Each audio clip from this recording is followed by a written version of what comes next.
Football fans always need a scapegoat. Arsenal fans are no different. And at present, it feels like it has become Declan Rice. It hasn't helped Declan Rice's case to be out of the North London derby after being sent off versus Brighton. While I think he was okay against Wolves, he hardly did anything of note. And I feel our whole midfield against Aston Villa was ran rings around by Aston Villa, in particular the young Morgan Rogers, who's enhancing his reputation.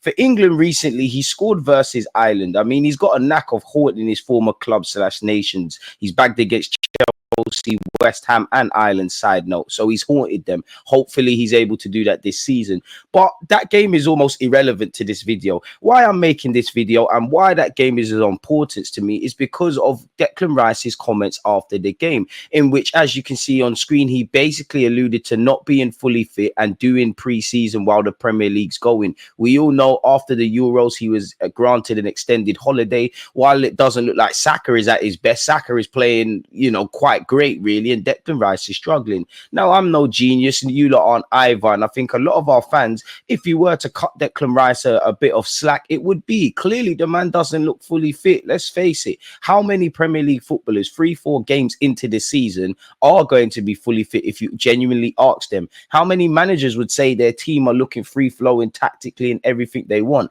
Probably anyone apart from Manchester City would probably say they're not happy, and even that, City by their own standards, Pep probably wouldn't say the same. So yeah, it interested me because I think, football is a funny game. A week's a long time, and we've got 38 Premier League games, so 30 odd then left. The narrative can change very quickly. Now, naturally, many people aren't convinced of Declan Rice in the 8 role. If you do or don't, let me know. That is up for debate, but the cold-hearted facts are Mikel Arteta is. He's the one that makes the decisions, and Mikel Arteta is the manager. I don't know how you look at Declan Rice in the 8 role. I do think he's given, he's improved his game. I think he's a bit more front-footed than he was at West Ham. He obviously had his best goal-scoring season in terms of output, and he's now taking set pieces and showing us in a different light. But I must admit, it does feel like drawing blood from a stone. Let's face it, Declan Rice's bread and butter is interceptions, winning the ball back, being a box-to-box kind of ball-winning midfielder. That's his bread and butter. That's what saw him become West Ham's captain, make X amount of appearances for England and West Ham, and be bought for £100 million. Now, for me, we're not going to wake up and he's going to be a Paul Scholes or Frank Lampard and have that guile and break the lines and things of that ilk. So I do wonder, how much are we going to see of Declan Rice in the 8? I'm quite happy for him to play as an 8 and a 6 when the game demands. I like the fact that he's multifunctional. I like the fact that he can win the ball high up the field. We need to remember, we want to win the ball as quickly as possible in the opponent's half. That being said, his bread and butter is the 6, people. I do think his bread and butter is in the 6. I don't think Declan Rice is wasted in the 8 role, but I think collectively, with his high intensity kind of play and his dynamism getting up and down the field, I do think if you put him back in the 6, you lose that. That being said, if he has a suitable partner, for me, Declan Rice is the 6. And I mean, let's face it, that's what we like about Declan Rice. We like his mentality, his interceptions, his ball winning. And while we've seen at Arsenal Football Club, whether it's Manchester United, the Chelsea game, scoring against West Ham, or Luton, he has the knack of scoring at vital times. We don't like him necessarily for his ability to break lines, although he's been improving in his passing statistics for people that say he doesn't pass the ball forward. But once again, how much are we going to get out of Declan Rice in that 8 role? I'd imagine Mikel Arteta is deeming that we haven't got enough and we're seeing a suitable amount.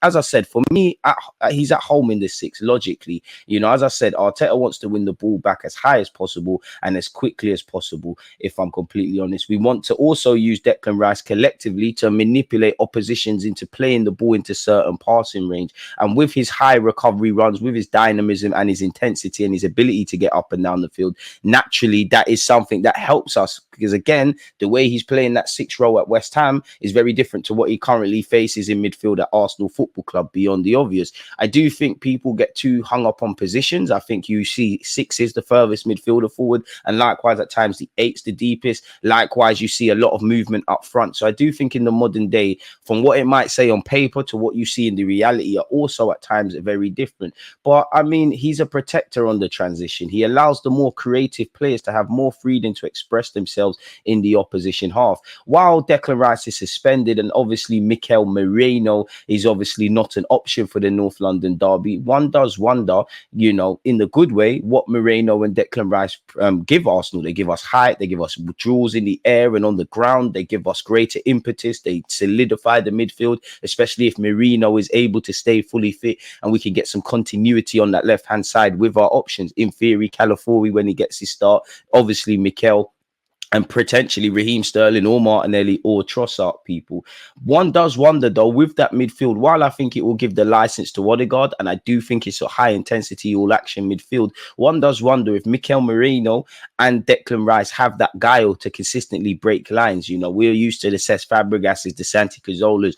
I know they're easier said than they're easier to talk about than actually sign, but I believe we miss a player like that. And I think as great as Mikel Merino is and actually undervalued on the ball, that's not his bread and butter.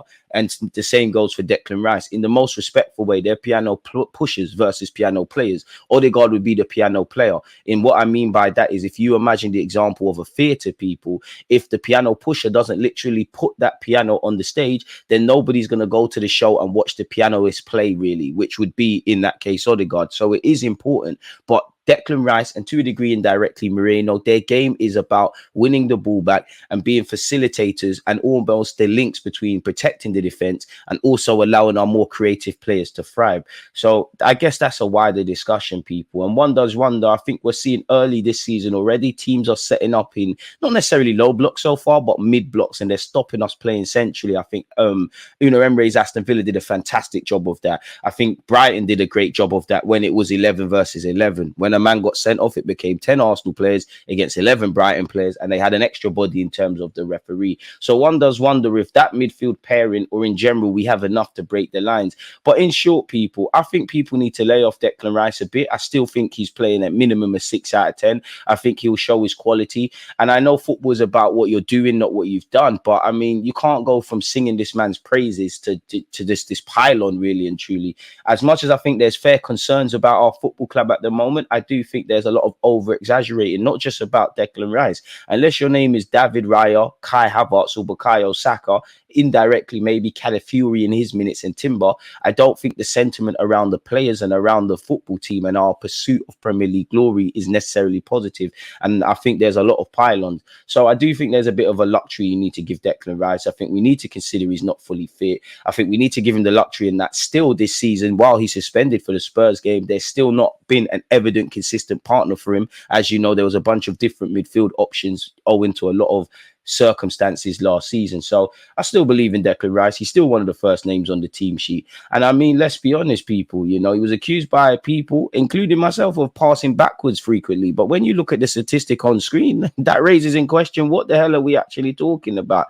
in that regard? So I've got no problems about Declan Rice getting back to his best. Of course, for this week, Declan Rice is irrelevant because of the North London derby. But that being said, let me know your thoughts. Don't forget to like, comment, and subscribe. Do you think Declan Rice is better as an 8 or a 6? Would you play him as an 8 or a 6? Who do you think is the best partner long term for him currently at Arsenal? And what would you do with the midfield at Arsenal going into the North London derby? Because you could put Kai Havertz there. Timber's got to be an option. You could move Odegaard there. Jorginho could come into the fray. There's many options we could do. We could even go to a back three.